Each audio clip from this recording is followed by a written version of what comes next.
Now on to the classics. The season starting opening weekend with Omloop and Kuurne. I am sure the Omloop route is the same, starting in Ghent, finishing in Nineveh. It is a pretty hard race. I went and watched the 2017 edition today because someone shared on Twitter Sagan riding with Van Avermaet and Van Marken. It's actually, I love watching the old races, Benji, because then I compare. Yeah. The way Sagan rode is so different to MVDP. Sagan was in a group of 6 at 50 k's to go and literally pulled to the finish, basically. He lost. Yeah, of course, and he lost. I was like, no surprise he lost. It's like unbelievable. Mate, you know what the worst part is? We were watching the same video this morning when we woke up, me and my wife, and the main thing that stood out to me was this was just after he won the Olympics, and he wasn't wearing a golden helmet. Oh, Golden Greg. Yeah. He had his gold on his shirt, but not on his helmet. Did he get worse when they gave him the golden helmet and golden bike? Maybe it sapped his powers. Yeah. Who's the current Olympic champion? Carapaz. Yeah, and they gave him a heavy bike at Ineos because they either painted it gold or bronze. We're not making that discussion again. Is bronze or gold heavier? It was bronze. It wasn't gold. No way. Is a gram of gold heavier than a gram of bronze? I'll let you answer. But yeah, Omloop, very, very hard parkour compared to that when you have the Wolvenberg, Valkenburg, and the Molenberg, Berendries. Gone are the days, I think, what we saw last year. But like the Muur Kappel Muur, waiting for a big blowout there, Benji, it's like other teams are not going to wait for there when you have... I think you can't really go past the Visma Lisa bike team they're bringing here is ridiculous. Van Aert, who won in 22, Van Baarle, who won last year, Laporte, Bernard, Tratnik, Jorgensen, Affini. 6 of those 7 riders could win this race. Fully agree, to the point that you're thinking Affini is the ruler in this team, and you've got 6 riders that could be doing opening stuff already in like the earlier segments, and you've got the obvious Wout van Aerts and Laporte and Van Baarle as well. So you've got so many riders where you're thinking, is there any team other than Visma on the start list that is going to think, oh, let me help with controlling the breakaway? Like, fuck no. That's what we were discussing. Like, who's going Affini's going to have to work the entire fucking race. Who's going to like, Ado, you know what? Take a load off. Take a load off, buddy. We got Case Bowl back there. Fedorov comes to the front. Get on my wheel, Ado. I'll manage this. You're right. It's a ridiculous team. I mean, I'm looking through. Trek. Are you surprised? Trek, the big, apart from that start list, the other classics rider who is not here, who is in the best shape. Mm-hmm. Not talking about MVDP or Poggy. They never sort of do opening weekend, but Pedersen. Don't you think it's strange that he did the Farmers Protest Classics, Étoile de Bessèges and Provence, and then skips opening weekend with such good shape? I fully agree that I wanted to see Pedersen in this race, but with Milan coming to the team, I think internally they wanted to make sure Milan could ride a bunch of these classics so that Pedersen can ride the ones that he actually needs to win. Like, or the ones that he wants to win. Needs to win is a bit over the top. But I agree, I would have liked to at least see him at Omloop and then Milan, for example, at Kuurne. Yes. While if I take a look at the provisional start list of Kuurne, Milan nor Pedersen is on it. Then I'm like, ooh. Milan has to do Kuurne. In my head said the same. He has to. But yeah, like, I was really, really surprised to see that. I would think with Pedersen and Milan, they're complementary. You have Pedersen's more the attack. He gets in a group ahead, doesn't have to work, because I got this really quick sprinter behind. And he can even win without the the sprinter, he does it. Yeah. So I was really surprised to see that. And I take your point. He might be... I'm sure there's a reason. This is more a fan in me speaking. I wanted to see Pedersen at the race with the shape he's got. Because I think he animates the race. And there could be bad weather where he gets like 50 watt buff. But I'm sure there's a reason. Maybe he wants to peak for Flanders or Roubaix. But then I'm thinking, like, if your Trek isn't winning one of the opening weekend races kind of a really, like, it's actually attainable goal? Yeah. And they don't win they didn't win a big classic last year.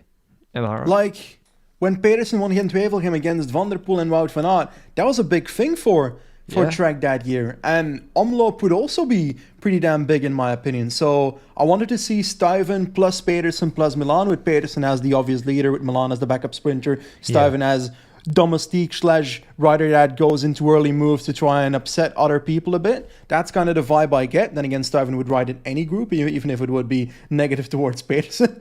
But that being said, that would be a team that I would put not at the level of Visma, but on a level where they could be seen as, okay, you need to help control the race a bit. If you're Visma, you're thinking that.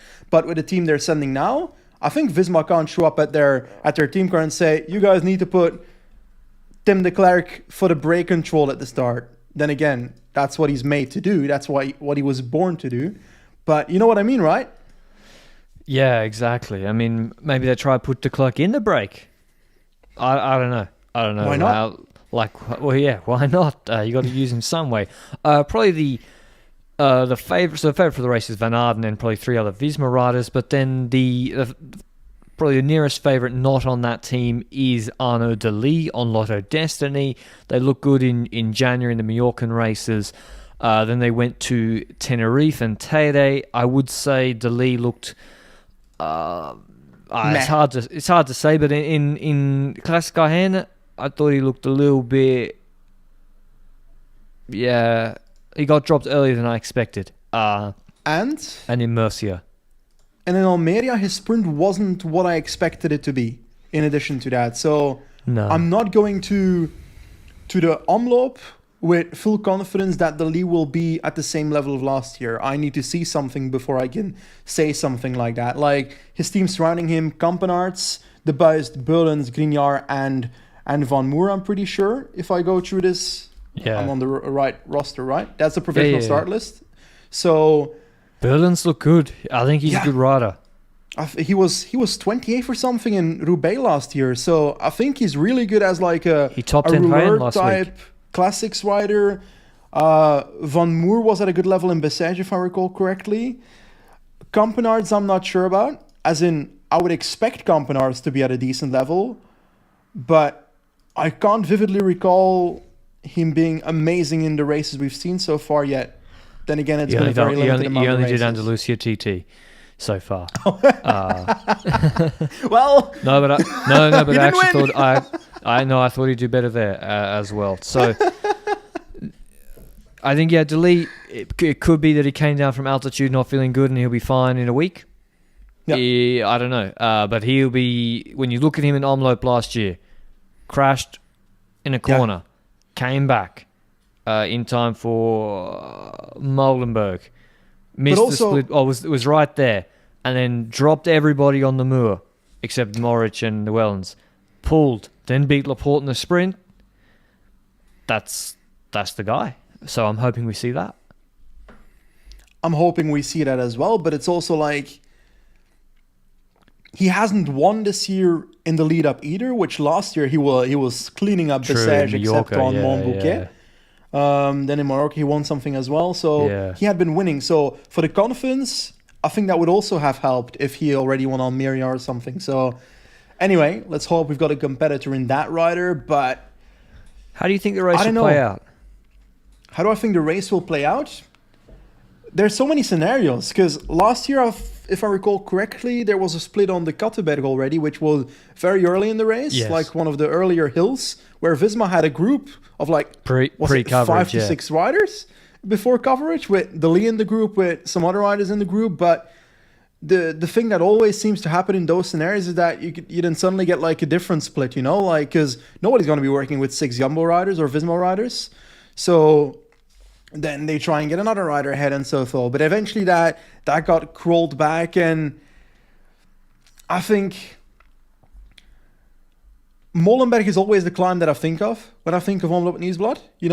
That's logical, right? That's like the narrow turn, climb, narrow run in, steep narrow running, fight for positioning, that's super important. That's where a Visma could literally put a Fina at the front with 6 riders behind him. And then they hope that they've got a split with 4 Visma riders or something up the road. But that also feels like a telephoned-in thing, as in, that's what a lot of teams will expect Visma to do. So will they try to do it earlier on? I'm not sure which clan really fits. We're thinking Valkenberg, Wolvenberg. Is that a scenario where you can see that happen? Because how I see it is that Visma is the only team on the start list that I expect to full on initiate at a certain point in this race, and the other teams will have to like rack up and be ready when that happens. And unlike the Tour of Flanders, you look at the parkour and you're like, well, can they anticipate that whenever that bomb is going to get dropped? It's like, well, okay, well, let's say a Wellens and a Moritz and Asgren go in like literally the first Holloweg or something, and let's assume it's good weather. There's a 50% chance of rain. If it's bad weather, cold, 5 degrees, wind, all bets are off. Yeah. Shit can hit the fan from literally the Haarhoek with 40 Ks done. Like, it really depends on the weather. Assuming good weather, like if they go on the Paterstraat with 80 Ks to go, there's like half an hour of asphalt, sort of big roads where they're going to get chased down. It's not like Tour of Flanders when Pedersen went on the Tyenberg and then it was hard. So, yeah, it's going to be... I don't see how Philipsen can win this race. Unless he is taking a big step up, I think it's been very, very difficult for someone like that. What about Binny? I don't know, man. I think he might be too isolated. Does that make sense? Yeah. One Surf Coast Classic, good in his TDU sprints. The thing I see with Deli, with Binyam, with all those riders, and I'm not sure Milan has it to get over all these hills if shit hits the fan either, in a similar way as Philipsen. Like, he's versatile. Philipsen's versatile as well, but when shit truly hits the fan, they'll need to be there too, you know? And then I look at Binyam and Deli, and those are riders that can get over a hill or two, that can get over these hills and maybe make these splits and so forth. And then I'm thinking, then you're stuck in a group with 75 Visma riders. So good luck solving that scenario. So then there's so much that can occur here, but it's also, I agree with what you're saying when it comes to the parkour. It's not RVV. It's not likely that you can open up the race with 100 kilometers to go in an easy way, and it just lasts. Because last year it happened like that, eh? It opened up early, but it didn't necessarily last. And no, it opened, and then Van Baal anticipated straight after the regroupment after Molenberg, and that was it. Yep. There really wasn't too much else, and then Milan went with him. The big name I guess we haven't mentioned is Pidcock, who I'm glad he's here, and is someone he looked pretty good in Algarve. Like he came third on the stage to Malal today, so he also brings with him... he brings with him Turner and Hajduk, but he doesn't have Sheffield, at least on the provisional start list. They've only got 6 listed, so it's not Ineos' best Classics team. Maybe Chef is going, so he might be... I think he'd be isolated early, Pidcock. Surely Kwiatkowski will do it as well. If Turner shows up, then he's... Normally, if he's in decent shape, also relatively good surrounding Pidcock, I would reckon. Yeah, he's but good, those are also the limited names. So I feel like Ineos is not here with their best team. That's how I perceive that list. And there's other teams where I'm also thinking, okay, there's a few riders missing that I expected to perhaps be here. Like the obvious one is that Van der Poel is not here, of course. That we don't have the Pogacars of the world that we're looking at Van Aert and the Visma team as the obvious favorites. And Quickstep, we're looking at Alaphilippe and Asgreen, and like, what do you expect from them? Wasn't expecting them? Or what do you expect from them? Oh, I kind of feel like I'm expecting them to try and follow whatever shit hits the fan and then try and benefit from a situation like that. Because I don't see this team as necessarily the initiation one. I'm curious to see what Moscon is like back at Quickstep. That's the one where I'm really curious, because that could do something. I maybe expected a a Lamperti or Manier to show up in Kuurne or one of them in Omloop. But you see, I think Lamperti might be in Kuurne. I'm not sure about it. But I might have expected one of them to show up on the quick-step start list for Omloop, no? Yeah, I'm surprised that neither of those two are here, and that Gil Gelders is not here. And he's not doing UAE tour either, so he's back from the Middle East. So I'm surprised maybe they didn't want to have the young guys do Oman and then do opening weekend, because all three of them did that. But Gil Gelders impressed me in TDU. He won Gent Wevelgem Juniors or U23. Like, frankly, I would have him instead of Casper Pedersen. They do have Wara. How do you say, Benji? Van Geerluwe. But relatively perfect, actually. I'm proud of you. I'm flying. He's a classic. Axel rider. Zangler, He's a big top 10. boy. Young talented French rider and confidence. I got to say, he was consistent in Provence, but I hoped he would beat Pedersen. I was looking for that extra step up when Pedersen did all the work. Bahrain, you can't count out, they'll be active, as well as I'm surprised Kozenfra's not here for decathlon. There's a lot of those sort of riders who I'm surprised are not here. Like, they're in good shape. I know he's probably going to do the French Classics, or like Michael Matthews. They're not going to win Tour of Flanders, and they're not doing this race where I think they can get a really good result. Especially someone like Matthews is surprising to me. But are we disrespecting Wellens by mentioning him in a limited fashion? Because I feel like he's in the same scenario that I see. You said comparing Lascano to Mohoric might not be perfect, but I feel like when it comes to their role in the race, the way they should probably play it, they're all going to be thinking similarly. Like Wellens, Lascano, like Mohoric, they'll all try to anticipate because they can't sprint. That's the problem for Wellens. He really can't sprint at all. So, well, he was what, top 3 strongest in opening weekend last year? Fair to say, because he got caught at the finish line in Omloop, and him and Moritz dropped to Lee on the Muur, and then Kuurne, he was very strong, but Visma's tactics played him and Moritz. But he's just, if you're isolated and there's 4 Vismas, and you got Jorgensen now in the team, Tratnik, who is unbelievable shape. Like, it's so difficult to do anything or to do your own race. You just have to. You're always reacting. Maybe the other team should align and against Visma. Maybe I think we'll see that, and we'll see that from probably kilometer 0, where they're like, no, you chose the breakaway. You brought 6 leaders and 1 rouleur. Yeah. Spend the rouleur for 3 hours. But that's Omloop. Who you got winning? Well, who I got winning? Ooh, that's a difficult one. Oh my god, Tratnik's been looking so good the last 2 weeks. Yeah, I was going to pick Tratnik. I want to go with Tratnik too, but, well, I said his name first, so I can. Yeah, you can go.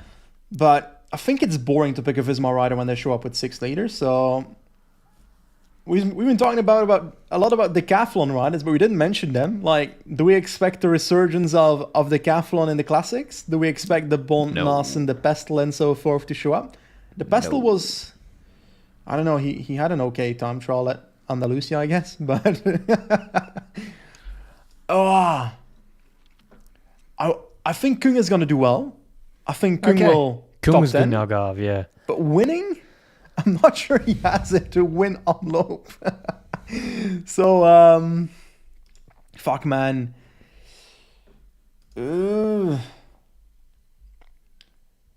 I'll go with Tratnik.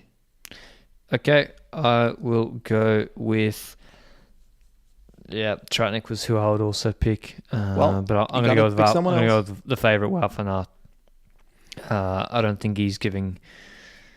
Yeah, I think he's going to want to make a statement. And Algarve was the prep race. Kuurne's the next day. Kuurne is like a different sort of race in that it's flat in the last 80 or 70 kilometers, but there's a much longer hill zone with longer hills. The Kreuzberg, Côte de Trieux, 1.2k, 7%. The Kloisberg, the Mont Saint Laurent.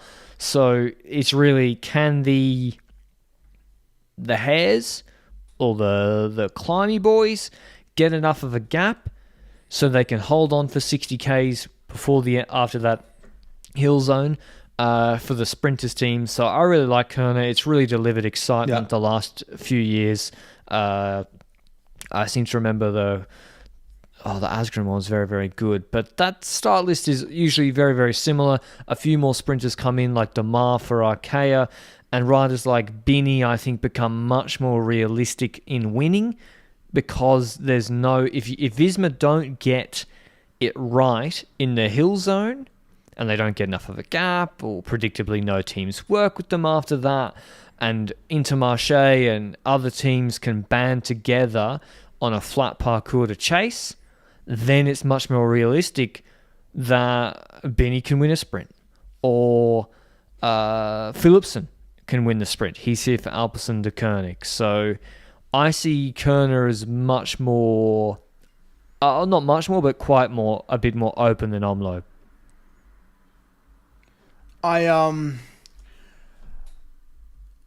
It's kind of the 1 year where I feel like I don't have confidence in a sprint in Kuurne.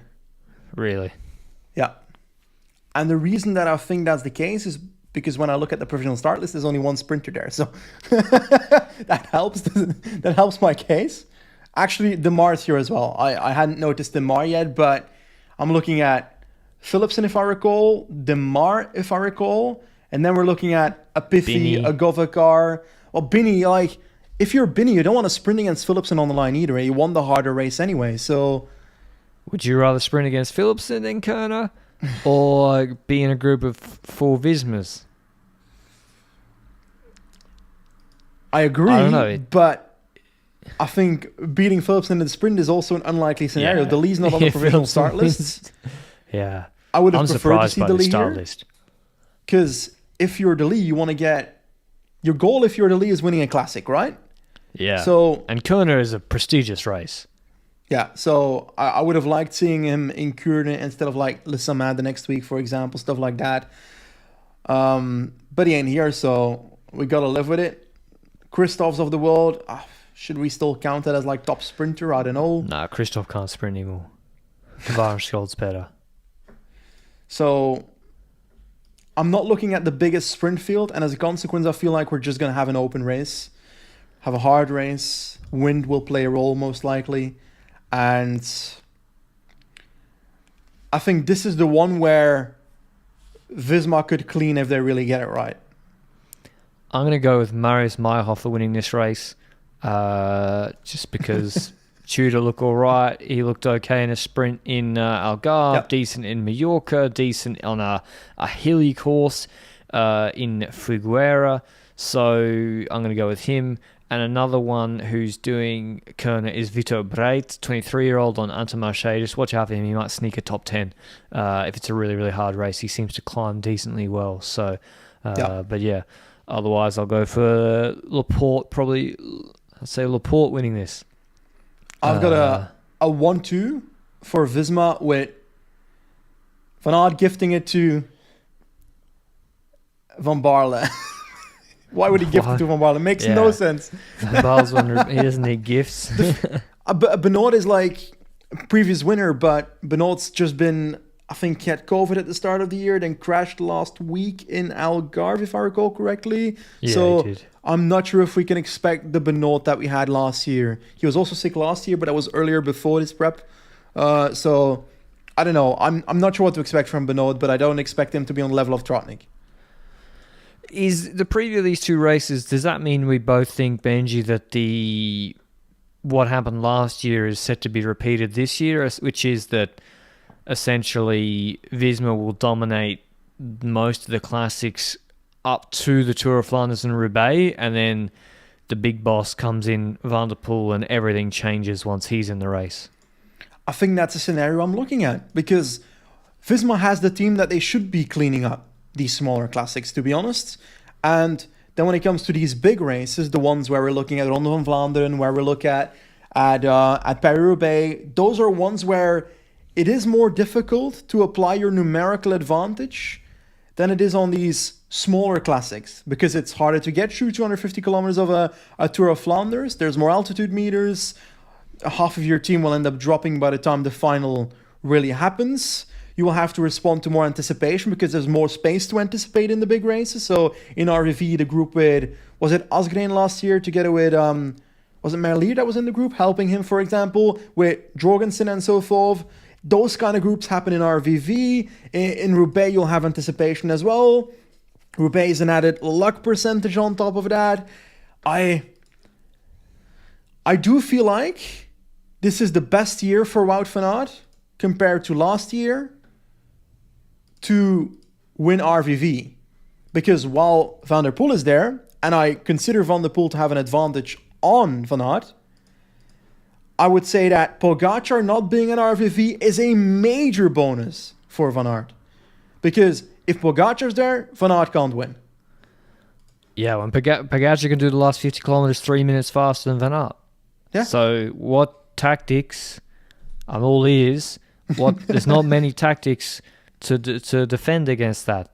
Like Pogacar's just special in the final Tour of Flanders. So Roubaix is different. Roubaix, Van Aert is his best race, or the race he's most naturally suited towards. But yeah, whereas Van der Poel still is the best overall classics rider in the world, but sort of on Kwaremont, I'm less expecting him and to just like ride away from Van Aert with 55 kilometers to go in Flanders. But yeah, that's the sort of, I expect a similar pattern to last year. And so hopefully we have exciting races on opening weekend. Hopefully it's, well, not, if it's bad weather and crosswinds, unfortunately we probably won't see that before coverage starts. Coverage normally starts around the Paardenstraat Haaghoek, first Haaghoek, with about 100 or 90 k's to go.